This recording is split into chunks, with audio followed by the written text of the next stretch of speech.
Know who you were. Know who you were. Bonjour mesdames, bonjour messieurs, chers amis de Nounouen, bienvenue sur ce nouvel épisode de Nounouen Dodo. Nous avons l'habitude de ramener pour vous les meilleurs, les hommes de culture au parcours remarquable.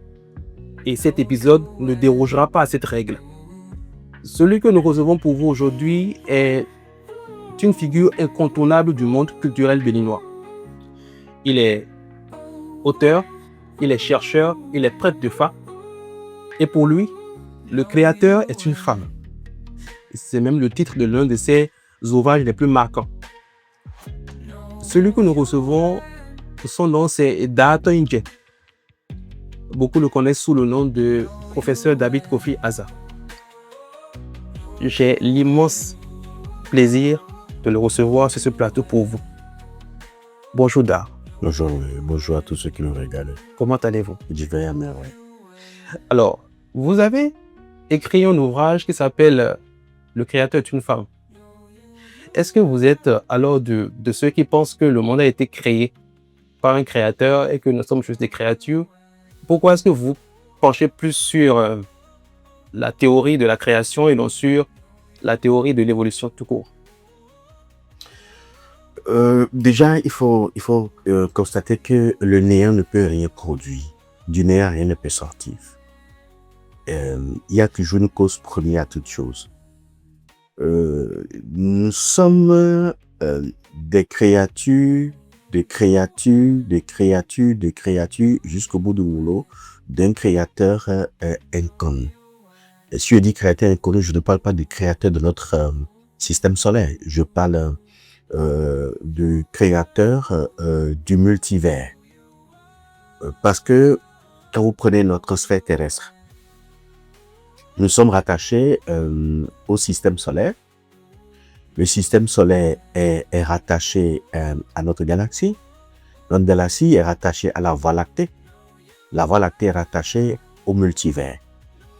Or, quand nous prenons notre système solaire, le gigantesque Seigneur qui a conçu notre système solaire est le sacré Seigneur qu'on appelle Ya, Yod Aleph He.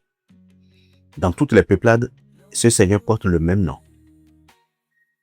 Que ce soit au Bénin, que ce soit au Nigeria, en Côte d'Ivoire, au Mali, au Ghana, au Rwanda, c'est le même nom. Que ce soit en Égypte antique, que ce soit en Israël, c'est Yod Aleph He, Ya tout simplement. Or, Ya est une entité à polarité féminine qui a conçu avec son frère, le dieu Baal, tous les dieux que nous avons aujourd'hui, y compris le dieu Ya'Allah, qui est une dérivée et une manifestation, parce que les dieux conçoivent par émanation et non pas enfantement. Ce sont les humains qui procréent par enfantement, mais les dieux procréent par émanation.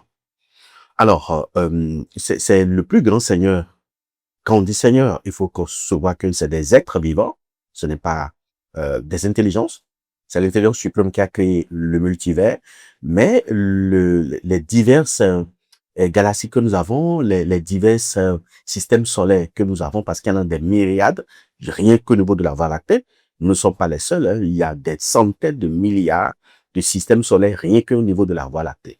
Donc, qui nous perçoivent comme des abrutis parce qu'ils pensent que nous n'avons pas du tout évolué, nous sommes des cafards.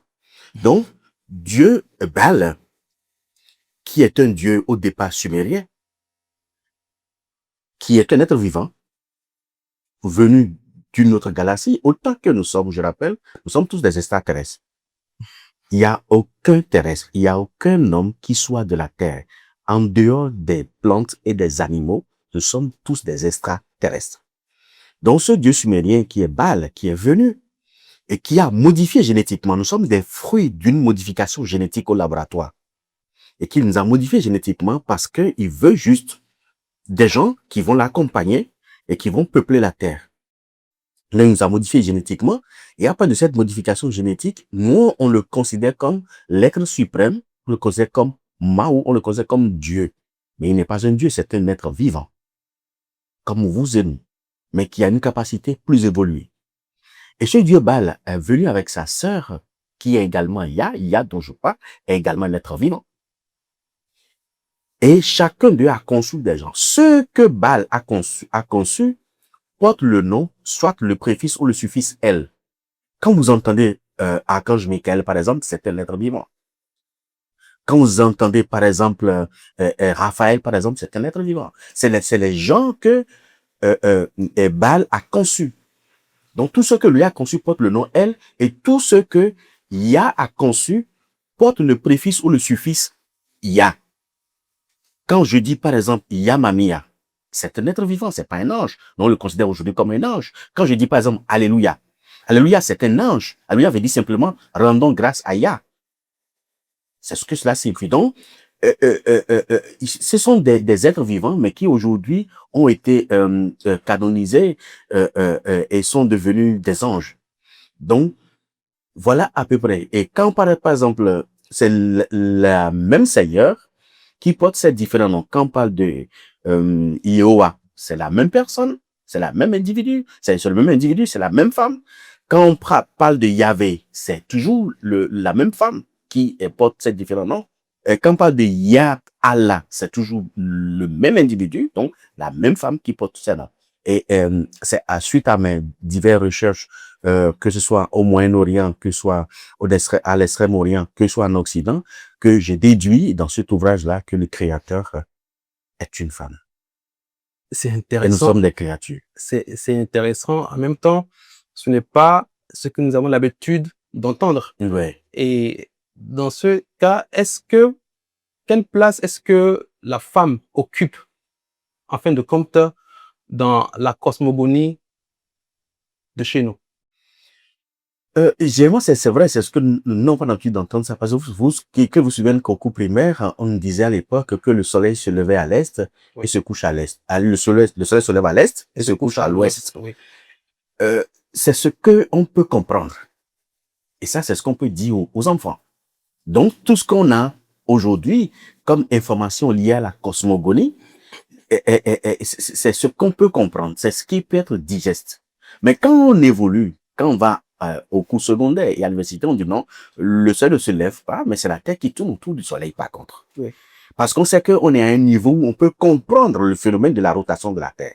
Maintenant, par rapport à votre question, vous savez, quand on prend notre cosmogonie, il y a 3 grandes entités qui décident. Et ces 3 grandes entités ont pour énergie démiurgique la femme. Notre système solaire est maintenu en équilibre par une énergie neutre que nos aînés ont baptisée Aïe-Ronon, c'est-à-dire la mère de l'humanité. Celle qui maintient en équilibre toutes les planètes de notre système solaire.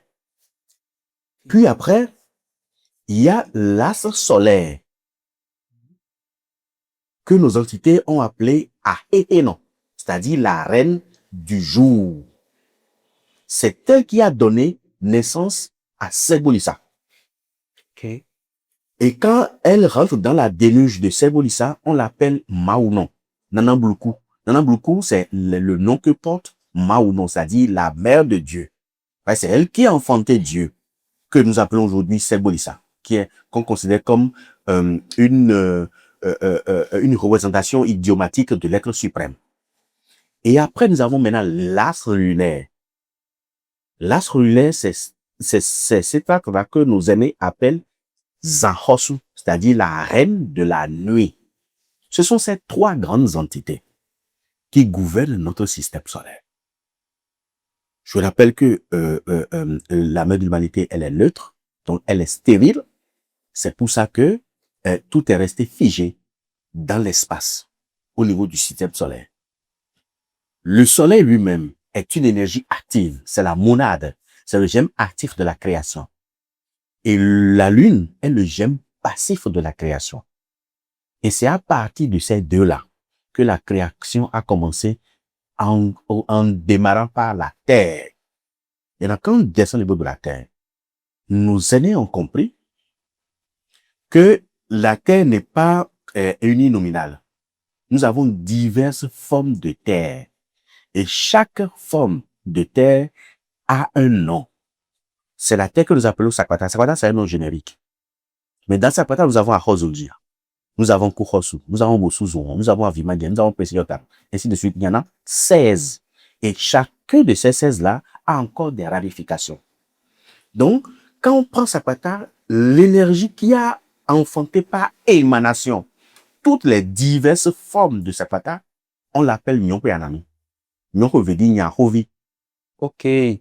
Anami veut dire porteur d'enfants. Donc, on l'appelle Nyonko Anami. Donc, c'est la mère qui a engendré par émanation tous les Sakwata que nous avons aujourd'hui. Donc, quand on prend l'élément terre, au sommet trône la femme. On descend à l'élément eau. Ici, on l'appelle Tokosu. Je rappelle que la terre est appelée ondine. Tokosu, c'est les sylphes. Au niveau de Tokosu, nous avons Kablalado, nous avons Anbaranzena, nous avons Alope. C'est Alope qui est le plus connu. Alope, c'est lié aux fausses couches et à l'infanticide. Kablalado, c'est la jonction qu'on appelle l'embouchure. C'est là où l'océan et les eaux douces se rencontrent. Ok. Cette intersection-là, il y a une entité qui est là, qui est appelée Kablalado. Agbaolan Zena, ce sont les enfants décédés liés à trisomie 24, 21 ou 24. Donc, Tohosu, c'est lié aux enfants. L'ensemble, c'est l'infanticide. Mais la mère de tous ces Tohosu-là, c'est Naya Gemo. Or, quand les Tohosu sont venus, ou sont connus de Dahomey, Dahomey les a rebaptisés en leur attribuant des pouvoirs majestueux et les ont rebaptisés Nesukwe. Donc les Nesukwe sont aussi des Tohosu, mais des Tohosu liés à la royauté exclusivement. Ce qui veut dire que on ne peut pas parler de Nesukwe sans parler d'Abomey. Parce que c'est l'Abomey qui a l'apanage, qui a l'exclusivité. Parce que ça a fait l'objet d'une transformation.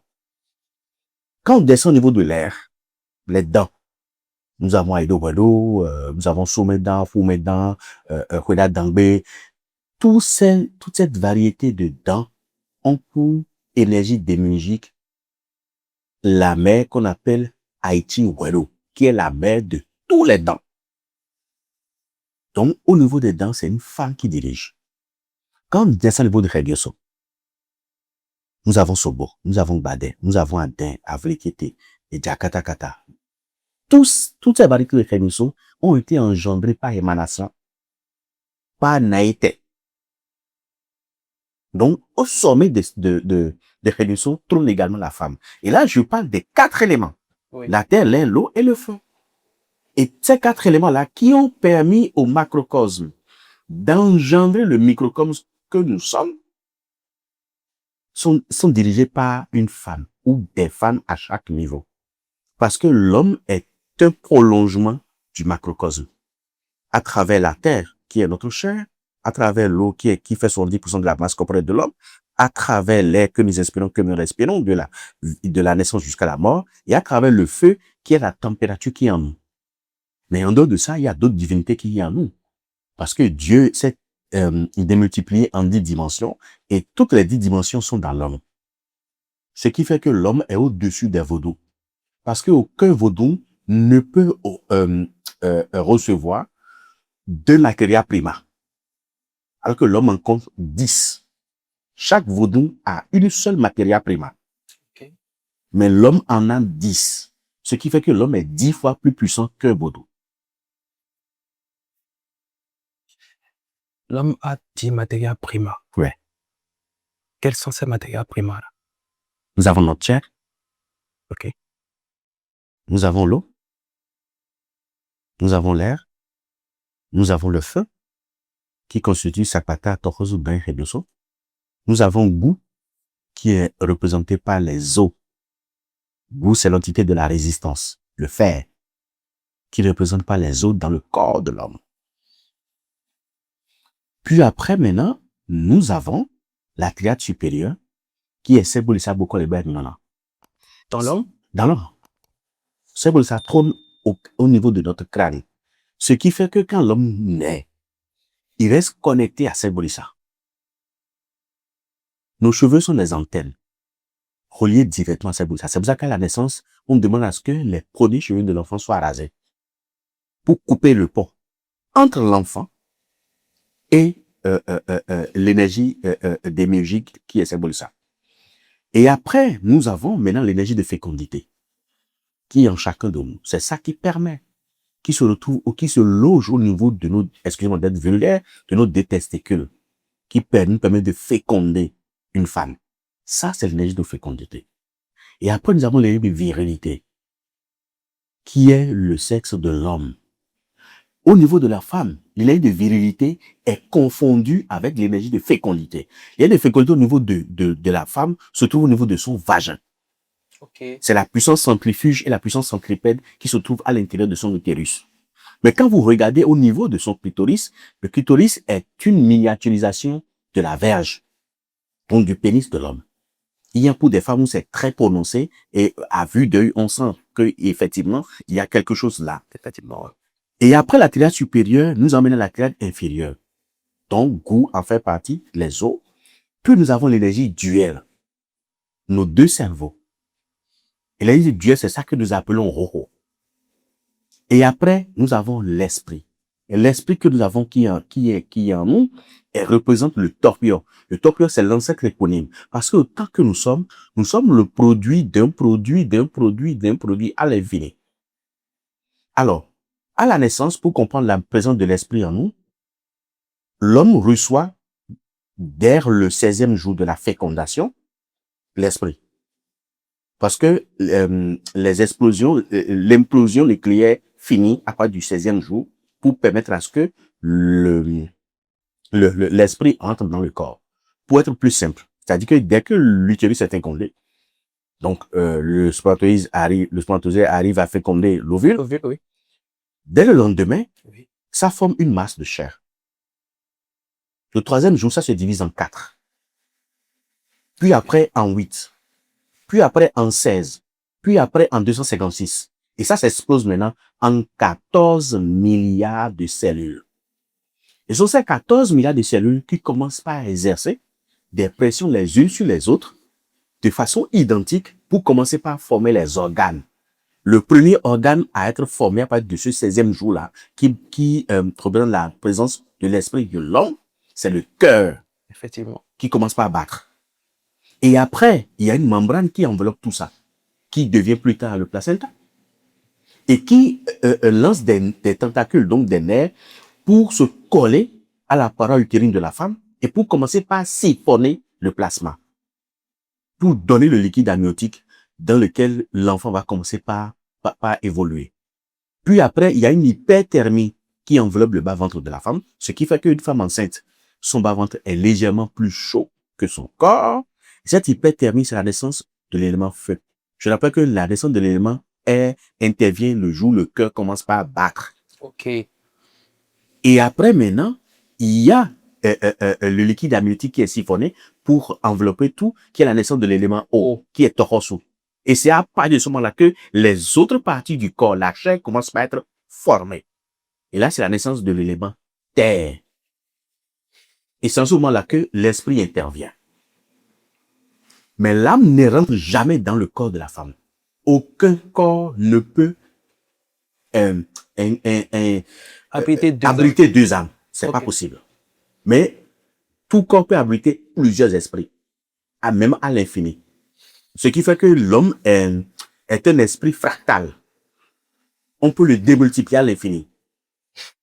C'est-à-dire que quand on prend le verre que vous portez, votre esprit est bien là. Quand on prend votre habit, votre esprit est bien là. C'est-à-dire que autant que vous avez imprégné énergétiquement quelque chose, votre esprit est là.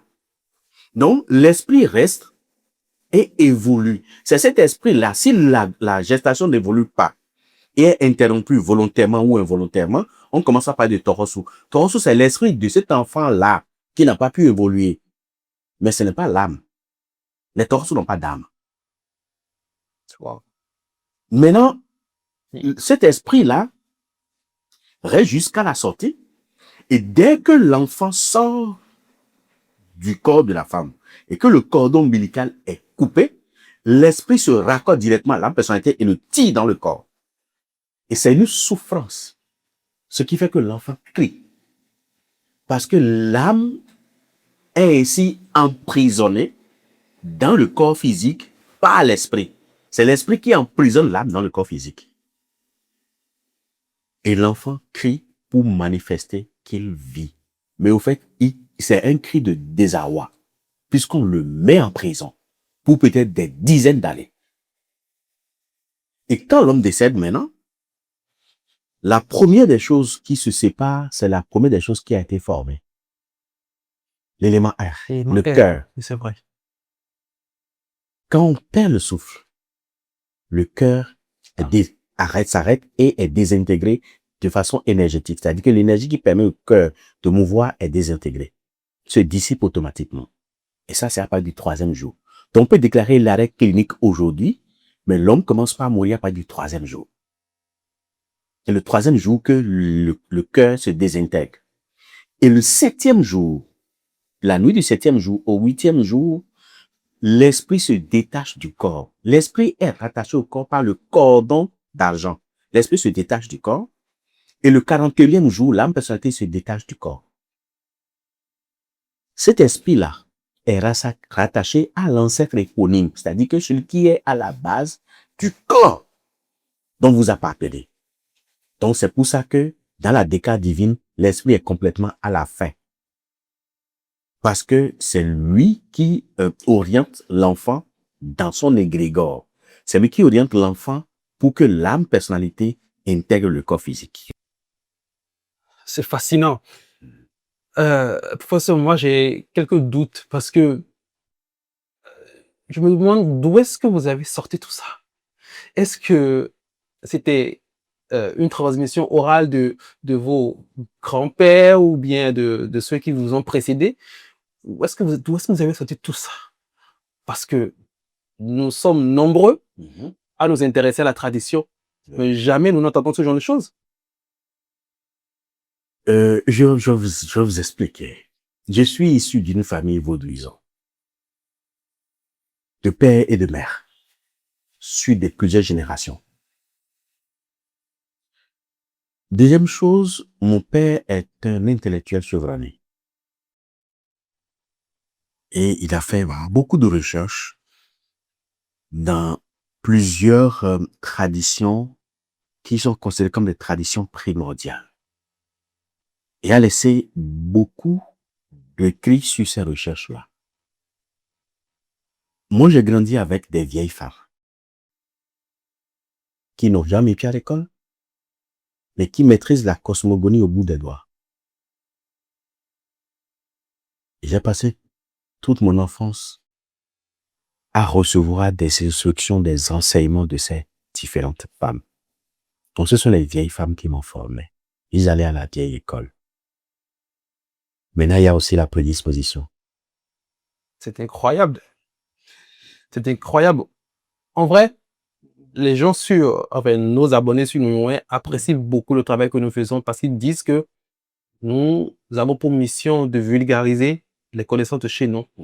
Mais je rappelle que vous êtes l'un des pionniers de cette démarche parce que ça fait plusieurs décennies maintenant que vous avez pris pour mission de vulgariser les connaissances de chez nous. Ça fait longtemps. J'ai commencé ça en 1996, que je suis allé à la radio pour informer, parce que je dis, on peut avoir de telles connaissances et ne pas vulgariser.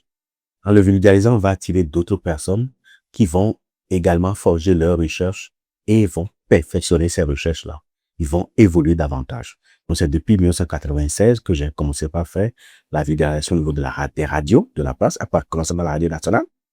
Et en 99, j'ai commencé avec les télévisions.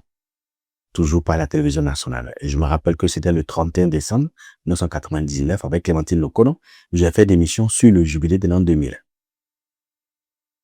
Et juste après ça, le directeur de la télévision nationale à l'époque m'a dit, toi, le pays a besoin de toi, ne quitte plus les écrans. Et depuis, c'était sur les écrans. Et j'ai fait tous les continents pour donner des émissions, des interviews. Tous les continents. C'est une immense joie pour nous de vous recevoir sur ce plateau parce que nous nous rendons compte de combien vous êtes une bibliothèque vivante. Alors, nous allons aborder un autre aspect de cet entretien. Vous êtes Da Tongue. Normalement, on ne devrait que vous appeler David Kofi Aza. Normalement, mais des décisions ont été prises à cet effet. Je vous écoute. Ok. Alors, chez nous, dans notre tradition, nous accordons une importance particulière à tout ce qui est chefferie traditionnelle, à tout ce qui est Da ou Baba. Selon vous, c'est quoi vraiment le rôle d'un Da? C'est quoi d'abord un Da et quel est son rôle au sein de la collectivité, au sein de sa famille? Da est un représentant. C'est un préfet du roi au sein de sa famille. Parce que, autant que nous sommes, toutes les familles appartiennent à un clan. Ok. Et chaque clan est chapeauté par un chef de clan. Et tous les chefs de clan sont, dans une localité, sont sous un roi. Donc, il y a le roi, il y a le chef de clan qu'on appelle Tokyono. C'est pas aujourd'hui que tout a été galvaudé et que la hiérarchie n'est plus respectée. Sinon, le Da dépend du Tokyono et le Tokyono dépend du roi. C'est bien hiérarchisé. Le Da a une fonction purement familiale. Le Da est un administrateur familial. C'est le rôle du Da. C'est un rôle à la fois politique et coutumier. Parce qu'il est administrateur familial et il est chargé d'administrer et les humains de la famille, et les biens communs de la famille, et les biens immatériels de la famille. En commençant par le vaudou, les assins qui sont de la famille, et tout ce qui a trait à la stabilité spirituelle, physique, matérielle de la famille. Mais en même temps, il est chargé d'administrer également et de gérer également les conflits au niveau de la famille. Et aussi, il a pour rôle de déterminer et de superviser les rites au niveau de la famille, que ce soit les rites de naissance, que ce soit les rites initiatiques, que ce soit les rites de mariage, donc Agbanina et tout ce qui va avec la dot et tout cela, et également les rites funèbres. Parce que quand quelqu'un décède, c'est le rôle du Da de planifier, d'organiser, de conduire les rituels funèbres pour que l'individu qui a quitté la famille, son esprit puisse intégrer l'égrégore familial. Okay. Voilà. Parce que l'égrégore, c'est quelque chose qui est un peu très vaste, hein, parce que beaucoup pensent que c'est juste une entité. L'égrégore n'est pas une entité. L'égrégore, c'est une conjonction des défunts, des vaudous et des vivants. Ok. Conjonction des défunts et des vaudous parce que les défunts et les vaudous sont ensemble et constituent l'égrégore qu'on appelle égrégore invisible. Il y a deux formes d'égrégore. Il y a l'égrégore invisible qui est constitué de tout ce qui est spirituel. Donc les vaudous, les défunts et tout ça constituent l'égrégore invisible. Et l'égrégore visible, c'est tous les humains qui partagent des idéaux communs, soit familial, soit fraternel, soit religieux.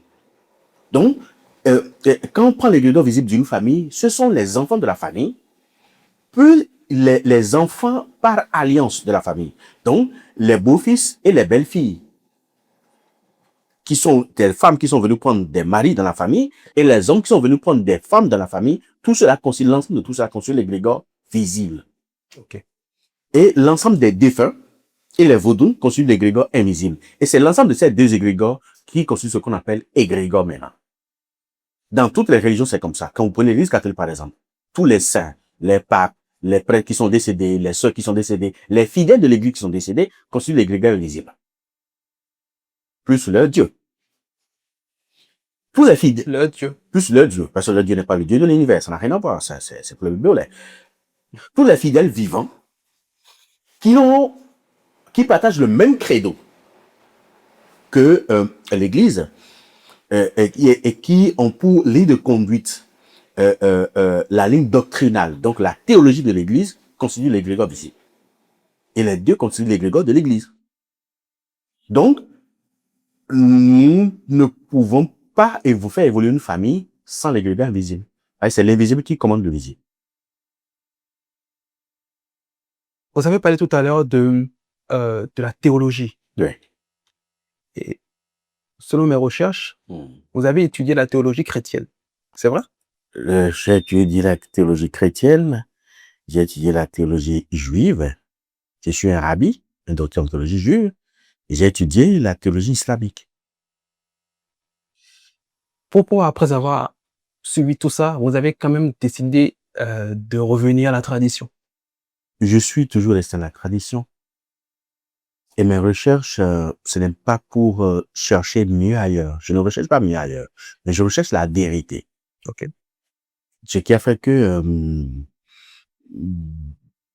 depuis 26 ou 27 ans, j'ai appartenu où j'appartiens, je peux le dire aussi, aux grands ordres les plus respectés de l'Occident. Tous les grands ordres les plus respectés de l'Occident. Sûrement. Pas parce que je cherche ce qu'il y a de mieux par rapport à ma tradition, je cherche la vérité. Parce que l'initié n'a pas de limite, au fait, à la recherche de la vérité. Il n'y a pas d'antagonisme à la recherche de la vérité. Je me sens mieux avec un musulman, je me sens mieux avec un chrétien, ou même un évangéliste.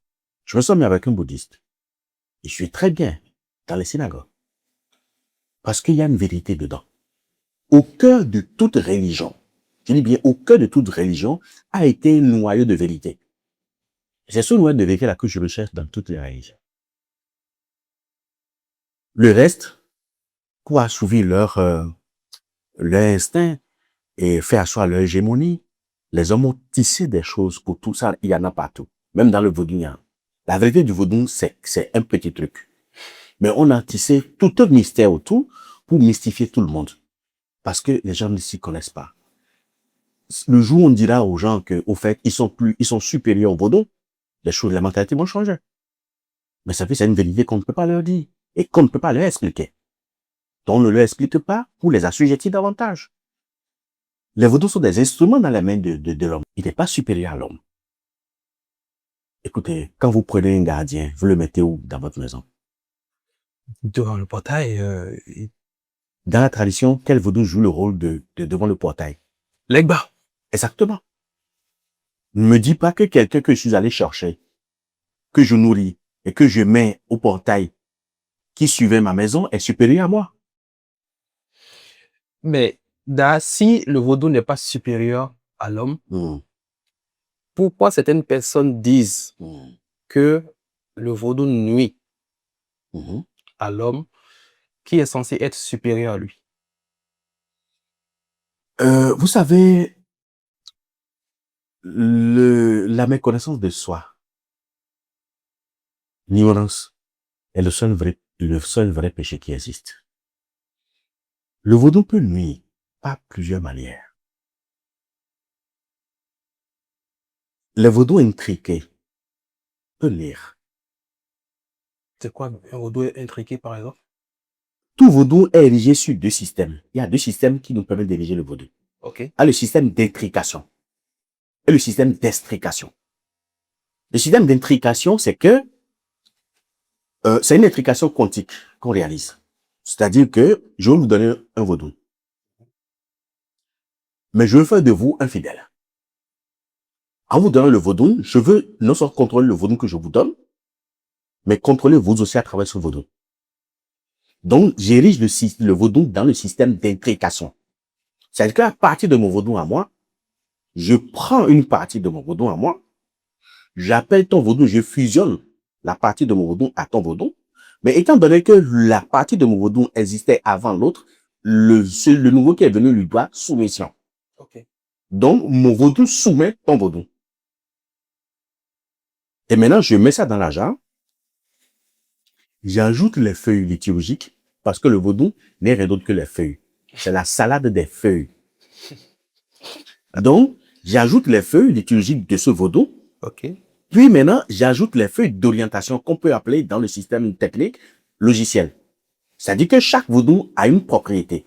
Quand je pense à Qatar, son rôle, c'est d'assurer la bonne santé et la fertilité. D'accord. J'installe ça. Si je veux. J'installe le logiciel de prospérité dessus. J'installe le logiciel d'autodéfense dessus. C'est ça qu'il va assurer ma prospérité. Ce même, ça va assurer ma prospérité.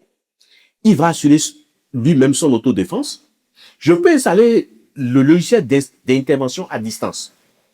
Si le que je peux l'envoyer à Parakou, je peux l'envoyer au Mali, je peux l'envoyer aux États-Unis pour aller me faire des choses, il va le faire.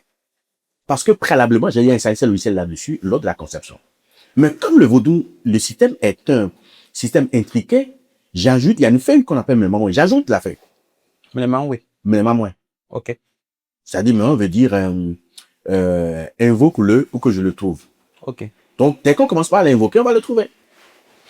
Donc, je laisse ça dessus et puis, je t'installe le vaudou. Ça va être efficace pour toi. Mais le jour où tu décolles avec moi, à partir de mon vaudou et chez moi, dans ma maison, je vais contrôler ton vaudou. Je peux le désintégrer à distance. Et maintenant, le retourner contre toi. Parce que, dès que le vaudou est installé, bientôt, j'ai un ouvrage que j'ai fini, là, c'est sous presse actuellement, j'ai baptisé La dimension quantique du vaudou. Où j'ai expliqué dedans, dès que le vaudou est installé, et que tous les éléments minéraux, végétal et animal, chaque vaudou a des références au niveau du règne minéral, au niveau du règne végétal, au niveau du règne animal. Quand on met tout dans la jarre, ils lui font un lien. Ils font un lien. Donc, on utilise de l'eau, de boissons secrètes, de boissons fortes, de l'huile pour créer le lien. Et après, une fois le lien constitué, ça commence par désintégrer les plantes. Et les feuilles fusionnent de façon atomique et subatomique pour provoquer une implosion nucléaire. C'est pour ça que quand on installe, la divinité n'est pas en haut, la divinité est en bas. On essaie de l'ensevelir en bas et on dispose déjà tout autour dessus comme enjoliveur. Ces enjoliveurs ne sont pas anodins, jouent un rôle. Parce que l'explosion nucléaire qui est produite à l'intérieur avec la croûte terrestre, c'est pour ça qu'ils vont toujours entrer le vaudou, sort de la jarre et se dépose dans les creux. Et à partir de ces creux-là, l'énergie se déploie. Dès que vous commencez par lui faire les invocations, vous lui faites des libations, mais il se déploie.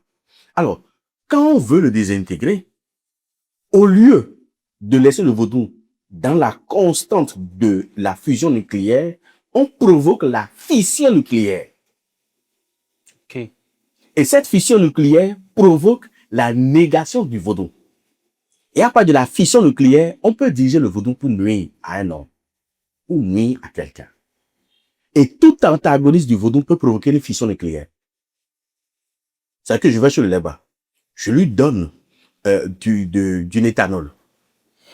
Je donne de l'alcool. Je lui donne du éthanol, mais là-bas ça va provoquer automatiquement une fission nucléaire. Et la fission nucléaire est plus efficace et plus dangereuse que la fusion nucléaire. Donc, derrière la fission est produit, le vaudou devient plus agressif et plus apte à provoquer, à faire du mal que s'il était dans une fusion nucléaire. Et c'est ça, cette fission nucléaire qu'on oriente maintenant pour nuire aux gens. Ça, c'est le vaudou. Mais en dehors du vaudou, il y a des gens qui utilisent des connaissances supernaturelles qu'on appelle beau. Beau, c'est une connaissance supernaturelle qu'on appelle beau pour nuire. Et on met tout ça dans le même registre que c'est le vaudou, mais ce n'est pas le vaudou. La plupart du temps, ce sont des connaissances supernaturelles qui sont utilisées pour faire pour nuire à des gens, mais ce n'est pas le vaudou. Donc, ça veut dire que si on me conçoit un vaudou Oui. et que celui qui l'a érigé pour moi est de bonne foi, il n'y a pas de raison que ce vaudou-là se retourne contre moi. Non, il n'y a aucune raison pour que le vaudou se retourne, sauf si vous l'abandonnez. Parce que la fusion nucléaire a besoin d'être entretenue. Pas des ions, pas des protéines. Et ces protéines-là se retrouvent dans le sang. Donc, quand la fusion nucléaire n'est pas entretenue régulièrement, elle commence par s'éteindre peu à peu et le vaudou meurt par inanition. Oui, le vaudou meurt par inanition. Mais à tout moment, on peut réactiver cette fusion nucléaire en faisant par la purification de l'expiation et la revitalisation et la fusion nucléaire reprend. Donc, tout vaudou qui meurt peut être ressuscité à tout moment. Alors, on ne peut pas dire que le vaudou meurt. Peut-être que le vaudou tourne en hibernation. Cette hibernation est totale. OK. Donc, quand l'hibernation est totale, on ne meurt pas inanition. C'est édifiant. Si vous devez expliquer le vaudou à un enfant de 5 ans, qu'est-ce que vous allez lui dire? Parce que nous sommes nombreux à appréhender le vaudou. On ne sait pas vraiment ce que c'est que le vaudou. Si vous devez expliquer le vaudou de façon terre à terre à un enfant de 5 ans, qu'est-ce que vous allez lui dire? Je vais lui dire que c'est un esprit, et fait dans le vaudou est un esprit, qui est bien à notre disposition pour nous servir. Mais chaque vaudou a sa particularité. Donc, il faut maîtriser la particularité du vaudou pour savoir de quel service on a besoin et de quel vaudou on a besoin pour son service. Parce que le rôle que joue Sapata, c'est pas le même rôle que joue Toroso. Comme j'ai dit, Sapata, c'est pour la santé. C'est pour la fertilité. Mais Toroso, c'est pour la préservation des acquis. Ok. Toroso permet de préserver les acquis, de conserver les acquis. Les réalisations. On ne te permet pas de réaliser. Et qu'est-ce qui permet de réaliser? C'est dents. C'est l'air qui te propulse, qui te permet de réaliser. Et Toroso te permet de conserver ses acquis. Nos sentiments sont contrôlés par Helioso. Nos émotions? Nos émotions. C'est pour ça que quelqu'un qui a comme si son signe finira toujours par souffrir de maladies cardiovasculaires. Toujours. Nos émotions sont contrôlées par Helioso. La résistance est contrôlée par Agro. Quelqu'un qui a des difficultés, je vais vous donner un exemple. Simple. Si le calcium commence par manquer dans votre corps physique, vous allez commencer par avoir des blocages matériels et financiers. Quel est le lien? Parce que l'énergie qui doit déployer l'ouverture pour vous est affaiblie par manque de calcium, puisque les os ont besoin d'être entretenus par le calcium. Donc si ça manque, le rôle que joue Gou, qui est, puisque c'est lui qui ouvre la voie. Donc dès que vous allez commencer à souffrir de carence en calcium, les voies vont commencer par se refermer. Et qu'est-ce qu'il faut faire dans ce cas-là? Allez à la pharmacie, prenez du calcium. Vous allez voir que vous allez continuer à avoir des ouvertures. C'est cette vérité-là qu'on cache tout le temps et on a caché tout le temps à la population. Parce que vous avez des trucs, des blocages, on va vous faire des tisanes de déblocage. Ça vous débloquez. On a juste traité les effets, mais pas la cause. Puis si on traite la cause, vous n'allez pas revenir demain. C'est le même système que les laboratoires utilisent. Il n'y a aucun médicament à la pharmacie qui guérit. Aucun. Parce que la guérison n'est pas rentable. Mais il y a des médicaments qui soignent, mais qui ne guérissent pas. Donc, les situations les tisanes de déblocage ne règlent pas la cause, mais règlent les effets. Vous allez voir l'efficacité du jour au lendemain. Mais on a juste réglé l'effet. Mais la cause demeure. Et ça va revenir. Quand ça revient, vous allez dire, il est efficace parce qu'il vient me faire déblocage, ça marche. Il faut revenir, on va faire encore le déblocage. Le minimum que je peux vous prendre, c'est au moins peut-être 5 minutes ou 2 minutes pour faire le déblocage. Vous allez revenir encore 2 minutes pour le faire. C'est pour ça que quand on soigne, c'est rentable, mais quand on guérit, c'est pas rentable. Donc, quand on va livrer la vérité à la population, il y a beaucoup de choses que... Est-ce que vous pouvez, est-ce que vous avez envie de livrer la vérité à la population? Parce que je sais que vous distribuez de temps en temps quelques petites vérités à travers vos contenus. Mais est-ce que vous avez envie de libérer la population? C'est cette envie-là qui me caractérise depuis plus de 30 ans. Mais il faut savoir que tout révélateur est un révélateur. Répétez. Tout révélateur est un révélateur. Ok. Et quelqu'un qui vous révèle quelque chose, Vous cache quelque chose d'autre. cache quelque chose d'autre. Et c'est dans ça qu'il va éveiller votre attention pour découvrir la vérité. Parce que vous faites la vérité en vous. Et quand on vous révèle quelque chose, c'est destiné à 3 personnes. Toute révélation est destinée à 3 personnes. Il y a les abrutis qui perçoivent de façon superficielle la chose, de façon littéraire la chose. Il y a des initiés qui perçoivent la profondeur de la chose. il y a des érudits qui perçoivent l'essence de la chose. Ce qui fait que, je prends par exemple le cas du beau. Le vrai initié ne détient pas le beau. Quelqu'un dit, beau, les assis qui essaient, j'ai ce beau, j'ai ce beau, j'ai ce beau. Il faut savoir qu'il est du bas niveau. Celui qui est du haut niveau n'a pas de beau, mais il est le beau même. Il détient pas, il est le secret. Parce que le beau veut dire secret. Est beau, il faut cacher. C'est un mot yoruba. Ok. Il faut cacher. Donc, même si on vous révèle, on vous cache quand même la chose. Le vaudou même est un beau. Le nom original du vaudou, ce n'était pas vaudou. Au départ, le mot vaudou a été donné par Rubadia en 1645. On a commencé par dire vaudou en 1645. Quand lui, il a vu la manifestation de Rumbo pour dire Photon. C'est un esprit qui s'est détaché. Le nom même, c'est Yahweh Photon. C'est un mot qui est connu en 1645. Sinon, avant, on appelait ça Rumbo. Et les prêtres du vaudou sont appelés Rumbo, non. Même de nos jours, beaucoup continuent toujours de dire Rumbo, non, hein, ou Bono. Bono veut dire Rumbo. Donc, Bo, c'est caché. Donc, quand on révèle quelque chose, on veut bien révéler. Mais on veut révéler aux esprits avertis. C'est-à-dire que la vérité d'une phrase, j'ai dit tout à l'heure que le vaudou est esprit. L'esprit averti va comprendre ce que j'ai caché dedans. Parce qu'il y a quelque chose que j'ai caché dans ces deux mots. Vaudou est esprit. Il y a quelque chose qui est caché dedans. Que seul l'initié approfondi, l'érudit, va percevoir. Mais c'est une vérité absolue. Tout vaudou est un esprit. Alors, parlant d'esprit, Ouais. est-ce que vous pouvez me faire la différence entre esprit et âme? Parce que vous venez de dire tout à l'heure que un vaudou peut mourir par Inhalation. Oui. Ça veut dire que l'esprit peut mourir, Ouais. L'esprit meurt. l'esprit meurt. Ouais. Pouvez-vous nous illustrer ça parce que là, D'accord, je vais vous dire. Quand l'homme décède, oui. le corps reste sur la terre.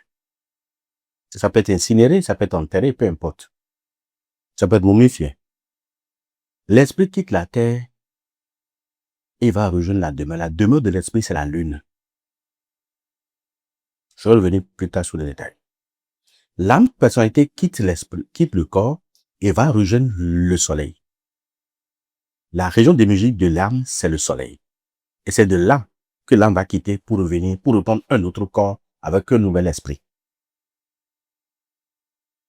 C'est la même âme qui circule partout, mais la lune génère tous les jours des milliers d'esprits. Des milliers d'esprits. Alors, l'esprit étant rattaché à la lune, pour revenir s'installer sur la terre, a besoin d'un réceptacle. Ok. C'est ce réceptacle-là que nos aînés ont conçu dans les reliques métalliques, qu'on appelle la Saint par exemple. Les Nango Yoruba l'ont conçu dans les pailles qu'on appelle Egungun aujourd'hui. Egungun, c'est un esprit qui habite. Ces pailles-là. Ces pailles-là, c'est l'esprit d'un défunt. Chaque Egungun que vous voyez incarne l'esprit d'un défunt. Forcément. Tout le reste, tout ce qu'il y a autour, c'est pas ce qui est mort. C'est pas ce qui m'intéresse. Mais la vérité qui est là, c'est que c'est l'esprit d'un défunt qui est dedans. Ça, c'est la vérité. Mais tout le reste, là, c'est l'homme. Et après, les Mina, par exemple, ou les Gains ou les Ashanti font ça dans les tabourets, qu'ils appellent Tobezipé. Ok. Quand on voit un Tobezipé, c'est que c'est la représentation idiomatique d'un défunt. Alors, quand c'est fait, l'esprit quitte définitivement la lune pour s'installer sur la terre. Ok. Si ce n'est pas fait pour d'autres, ou c'est des rituels d'intégration à l'égrégore, tels que les églises et autres, l'islam, tout ça le font, l'esprit descend toujours. Et dès que vous l'invoquez, l'esprit descend. Mais l'esprit vit dans la conscience collective et individuelle. Le jour où tous les hommes ou toute la famille va oublier un défunt, il meurt ici, l'esprit meurt ici, et va aller s'installer dans la lune. Quand un arrière petit-fils se rappelle de lui et commence par appeler son nom, il redescend. Ce qui fait que tous les rituels liés à l'homme sont faits en direction de l'esprit, depuis la naissance jusqu'à la mort. À la naissance, d'abord, les rituels sont appelés Yesu. Yesu. Yesu. Yes, c'est esprit. Yes, c'est esprit. Sou, c'est le principe. Ok. Donc, c'est le principe de l'esprit qu'on respecte comme ça. Donc, quand un enfant naît, pourquoi on présente l'enfant à la lune? Toutes les peuplades font ça. Même les juifs, ils font ça. Ils présentent l'enfant à la nouvelle lune qui suit la naissance. Oui, effectivement. À la nouvelle lune qui suit la naissance, on présente l'enfant pour dire à la lune, cet esprit-là qui a incarné ce corps-là est mort là-bas. C'est le symbolisme, ça. L'esprit est mort là-bas. Donc, ne le cherchez plus là-bas. Il est avec nous, il est désormais ici. Donc, c'est moi de dire, il a coupé le pont avec vous et il est ici. À la mort, 41e jour, l'âme entame déjà son ascension vers le soleil et l'esprit vers la lune. On va encore vers la lune. On dit, ah, telle personne-là, qu'on vous a présenté là, il est mort ici et il renaît là-bas. Donc, recevez-le là-bas. Tous les rituels qui sont faits par rapport à l'équilibre psychologique, spirituel et initiatique de l'homme sont tournés vers la lune. Même toutes les religions sont souchées sur le principe de la lune, le principe de Yesu. Même les musulmans, pour certaines choses, ils doivent regarder la sortie de la lune avant de savoir quoi faire. Et même la reproduction humaine est souchée sur le principe de la lune, à travers le cycle lunaire qui est de 28 jours qu'incarne la femme. Donc, tout ce qui se passe sur cette terre-là, c'est la lune. Alors, ça veut dire que nous avons deux grandes divinités qui gouvernent la Terre. Qui influence la qui terre. influencent la Terre. Mais il n'y a pas que deux. Vous avez cité 3 tout à l'heure. Voilà. Et chacune de ces entités déverse des hyper-méta-proto-éléments. Qu'est-ce que vous mettez dans hyper, Méta-proto-éléments. proto-éléments? Ce sont des oligo-éléments que chaque sphère envoie sur la Terre. Même les autres astres qui ne nous influencent pas. À travers le zodiaque.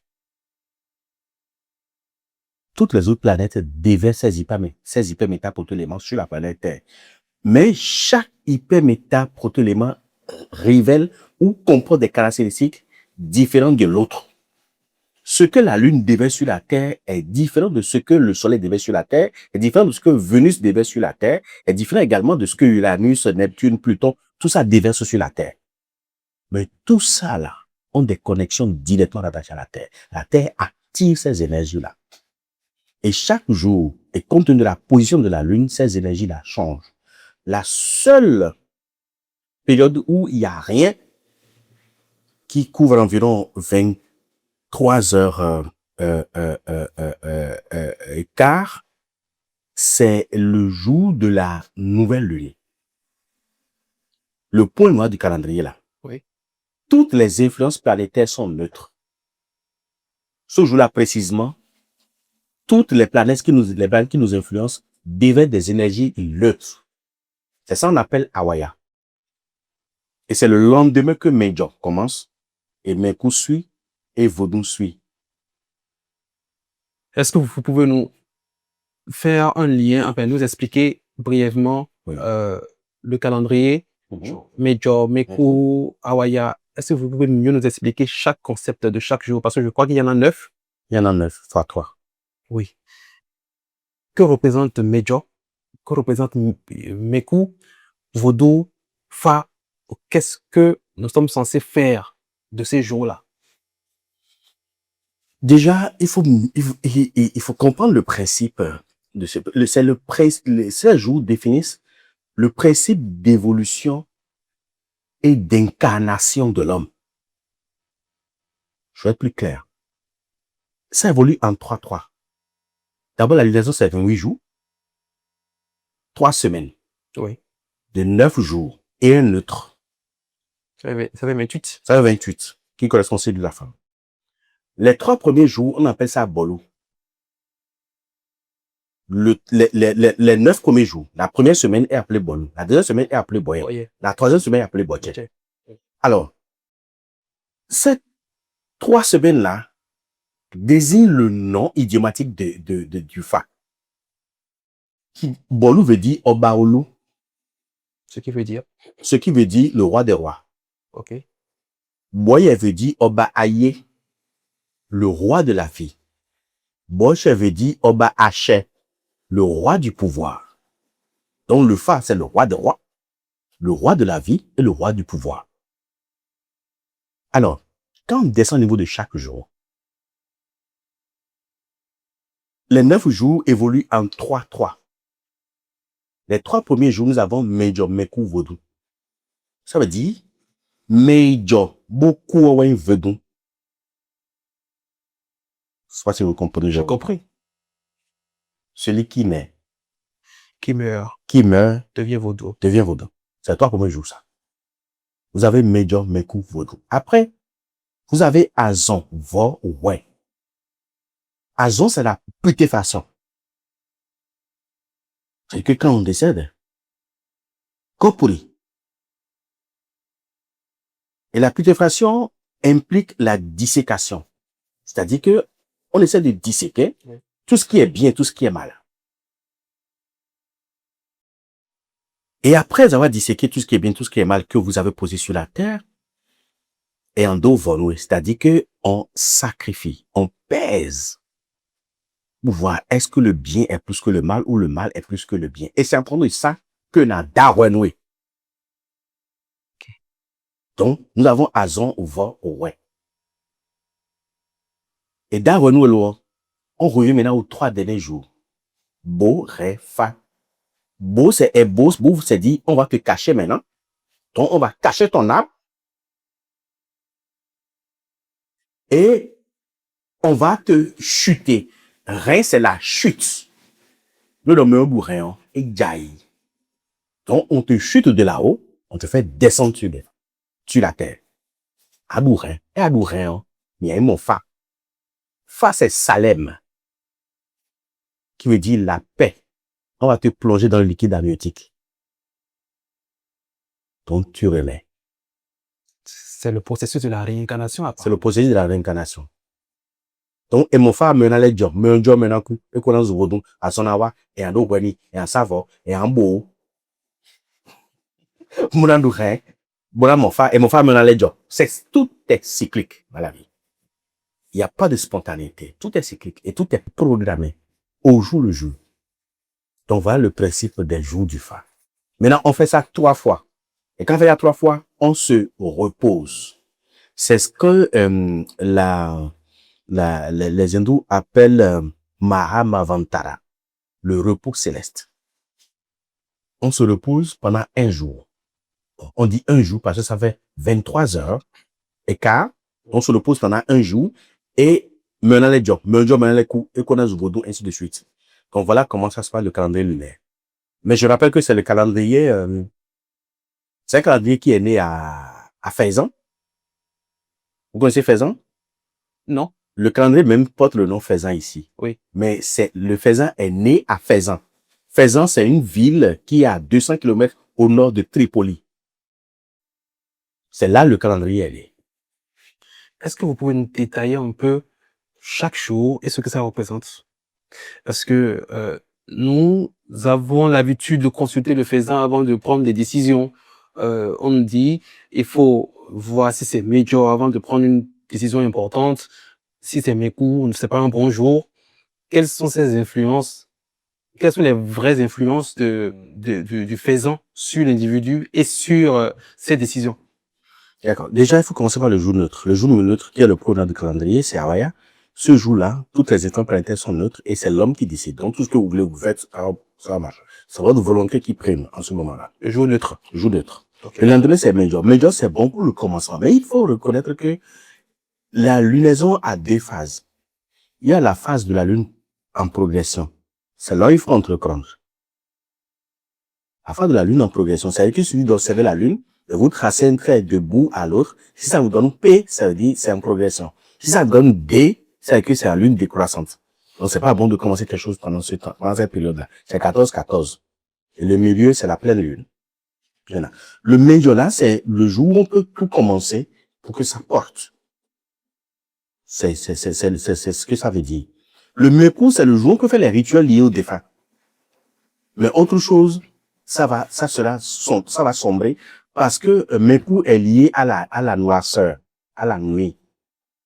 Donc, la chose ne peut pas être visible.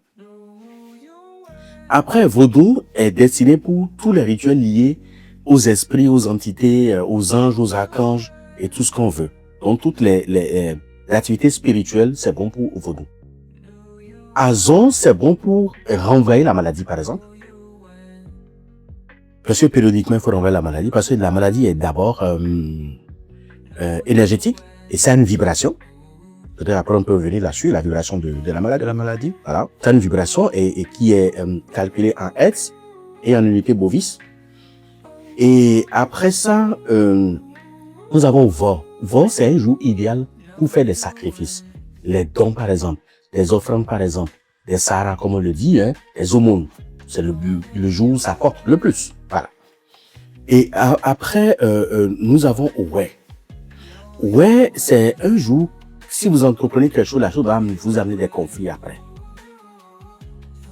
Mais c'est également le jour idéal pour régler les conflits. C'est-à-dire que s'il y a peut-être des enfants dans la maison qui se chamaillent, qui s'entendent pas, c'est le meilleur jour pour finir avec les conflits.